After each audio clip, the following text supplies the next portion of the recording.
आपका सीधा दिमाग चलता है तो सीधा एक ही नाम आता है, वो है वीआईपी इंडस्ट्रीज़, वीआईपी का, और इसके मैनेजमेंट के तौर पर दिलीप पीरामल हमारे साथ जुड़ रहे हैं। दिलीप जी, बहुत बहुत शुक्रिया, थैंक यू वेरी मच आज समय देने के लिए। मेरा सर पहला क्वेश्चन यही होगा कि जैसे भी मानसी भी मैनेजमेंट से पूछ रही थी सिंह साहब से कि फेस्टिवल सीज़न को लेकर खास तैयारियाँ चल रही हैं, और 2 साल के बाद एक्चुअली में पहली बार ऐसा मौका मिल रहा है जब कोविड की बिना चिंता किए हुए लोग इधर उधर घूम भी रहे हैं और घूमना चाहते भी हैं। सर जरा आप बताइए इस समय डिमांड कैसी है और उसके अगेंस्ट में जो इन्फ्लेशन है उसको कैसे टैकल करते हो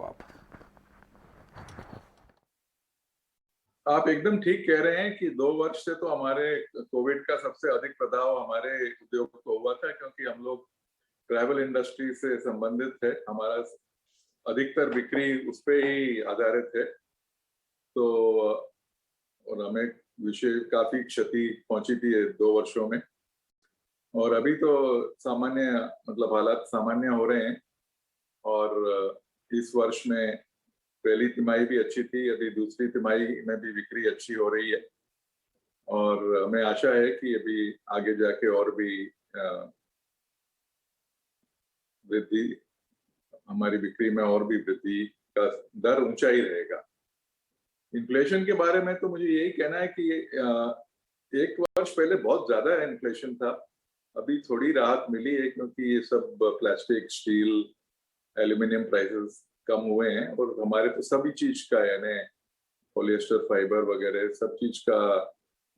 प्रभाव होता है हमारे उत्पाद में, तो थोड़ी राहत मिली है, लेकिन इन्फ्लेशन तो है ही,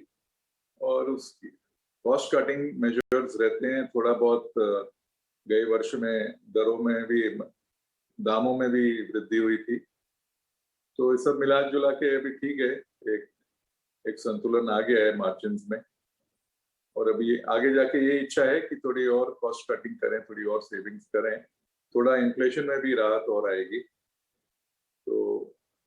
हम लोग काफी ऐसे सकारात्मक अभी मानसिकता है हमारी। राइट, ये जो मार्जिन का आपने बात बोला कि कॉस्ट कटिंग करके और दूसरे कदम उठा के आप मार्जिन को मेंटेन करना चाहते हैं, इस समय क्या लेवल्स हैं आपके मार्जिन्स के, और क्या प्राइस हाइक्स करके भी, दामों में बढ़त करके भी, क्या आप इस चीज को मैनेज कर रहे हैं और ग्राहक क्या इसको एब्जॉर्ब कर लेंगे? तुरंत तो ऐसा कोई ध्यान नहीं है, कोई आवश्यकता पड़ेगी तो करेंगे, लेकिन अभी तो ऐसा नहीं लग रहा है कि कोई आवश्यकता है, तो अभी मार्जिन्स भी ठीक हैं। हमारा एबिटा लगभग 15 से 18% है, और थोड़ा वो ओवरऑल सेल्स कितना होता है उस पर भी निर्भर है, तो लेकिन ये 15 से 18% मार्जिन अच्छे हैं। बिल्कुल। साथ ही दिलीप ये भी बताएं, स्टोर एक्सपेंशन को लेकर क्या प्लान्स हैं, क्योंकि हम जान रहे हैं कि रोबस्ट प्लानिंग यहाँ पर आप बिजनेस एक्सपेंशन को लेकर कर रहे हैं, कितने स्टोर्स खोलने की योजना है?